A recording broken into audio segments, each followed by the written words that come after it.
آپ لوگ گناہ کریں گے، آپ سے غلطیاں ہوں گی، لیکن ان پہ ندامت کا اظہار کریں۔ اللہ رب العزت کی ذات کو شرمندہ ہونے والے لوگ بڑے ہی پسند ہیں۔ وہ کہتا ہے مجھے پتا ہے تم گناہ کرو گے، کل یا عبادی الذین اسرفوا علی انفسہم، تم لوگ بڑے ظلم کرو گے اپنی جانوں پہ، بڑے گناہ کرو گے، بڑی لمبے لمبے لسٹیں بناؤ گے، لیکن ایک بات یاد رکھنا، ایک ظلم نہ کرنا اپنی ذات پہ، چاہے تم نے جتنے بھی گناہ کیے ہوں، زمین سے لے کے آسمان تک لمبی فہرست تیار کر لی ہو، ایک ظلم نہ کرنا اپنی ذات پہ۔ لا تقنطوا من رحمت اللہ، اور میری رحمت سے مایوس نہ ہونا، میں بڑا بے نیاز ہوں، رحمان اور رحیم اور کریم ہوں، مجھے کوئی فرق نہیں پڑتا اگر میں بخشنے پہ آ جاؤں، اگر میں مہربانی کرنے پہ آ جاؤں، مجھے کوئی فرق نہیں پڑتا۔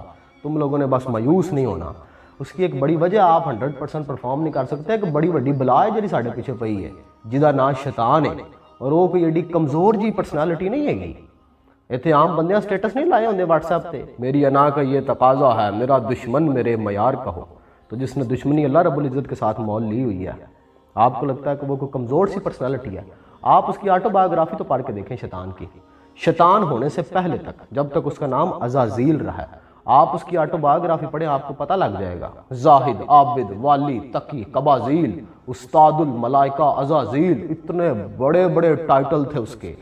فرشتوں کا استاد رہا ہے، مقربین کا استاد رہا ہے، اگلا جنت کا خزانچی رہا ہے 40,000 سالوں تک۔ عبادت اور ریاضت میں اس نے جھنڈے گاڑ دیے تھے۔ آسمانی مخلوق کے لیے وہ ایک قابل رشک پرسنالٹی رہا ہے، بڑی ایکسیس تھی اس کی کائنات میں، کائنات کی انفارمیشن پہ اس کی بڑی ایکسیس تھی، اور بڑا ایک خوبصورت ریلیشن رہا اس کا اللہ رب العزت کی ذات کے ساتھ۔ وہ تو پھر انہیں مت بج گئی، وہ لئیس ہوا، ابلیس ہوا، لعین ہوا، شیطان ہوا، سارا کچھ اس کے ساتھ ہو گیا۔ اللہ رب العزت کی ذات کے سامنے اس نے چیلنج کر دیا، اس نے کہا میں نہیں مانتا آپ کے اس فیصلے کو۔ تکبر کیا، کہتا میں نہیں مانتا۔ قربان جاؤں اللہ رب العزت کی ذات پہ کتنی اعلیٰ ظرف ہے، اس گستاخی کے اوپر بھی اسے فوراً سزا نہیں دی، چاہتے تو صفحہ ہستی سے اس کا نام و نشان مٹا کے رکھ دیتے، مہلت دے دی، کہا جا اپنی آئیڈیالوجی پہ لوگوں کو قائل کر سکتا ہے تو قائل کر لے۔ اس نے کہا اے میرے رب مجھے ایکسیس دے۔ کہا کیسی ایکسیس چاہیے؟ کہا قیامت تک کی زندگی، کہا دے دی۔ کہا میری اولاد کثرت سے ہو، کہا دے دی۔ کہا میں جس کی شکل میں چاہوں آ سکوں، کہا دے دی، تھوڑی سی ایکسیپشن اس کے اندر رکھی۔ پھر کہا مجھے فلاں ایکسیس چاہیے، فلاں ایکسیس چاہیے، اللہ نے کہا ایکسیس دے دی۔ جب اس نے کہا نا ٹھیک ہے، اللہ نے کہا چل تھوڑی سی بونس میں تجھے اور ایکسیس بھی دیتا ہوں، یہ تجھے نظر آئیں گے، تو انہیں نظر نہیں آ سکے گا، ان کے مال میں تیرا حصہ ہوگا، تیرے مال میں ان کا کوئی حصہ نہیں ہوگا۔ میں تجھے ایکسیس دیتا ہوں ان کے دل تک، ان کی دماغ تک، ان کے خون کی رگوں تک ایکسیس دیتا ہوں۔ اس نے کہا میں پھر ان پہ حملے کروں گا، نیچے سے، اوپر سے، آگے سے، پیچھے سے، اور میں انہیں بہکاؤں گا، میں انہیں قائل کر لوں گا اپنی آئیڈیالوجی پہ۔ اللہ تعالیٰ نے کہا ہاں تو کرے گا حملے، ان میں سے بہت سو کو تو ڈوچ بھی کروا دے گا، لیکن میرے ان بندوں کا تو کچھ نہ بگاڑ سکے گا جو اخلاص والے ہوں گے۔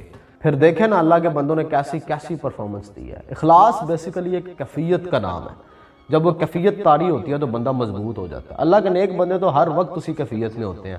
اسی مارے بندے ہیں، کمزور لوگ ہیں، گنہگار ہیں، ساڑھے تے بھی وہ کیفیت طاری ہوندی ہے، لیکن کدی کدی 1 منٹ واسطے، 2 منٹ واسطے جدو کیفیت طاری ہوئے نا، تو اللہ رب العزت سے دعا کرنی چاہیے کہ بندہ اس کیفیت کے اندر پھر پرفارم کر دے، اس کی دعا کرنی چاہیے۔ کبھی کبھی طاری ہوتی ہے۔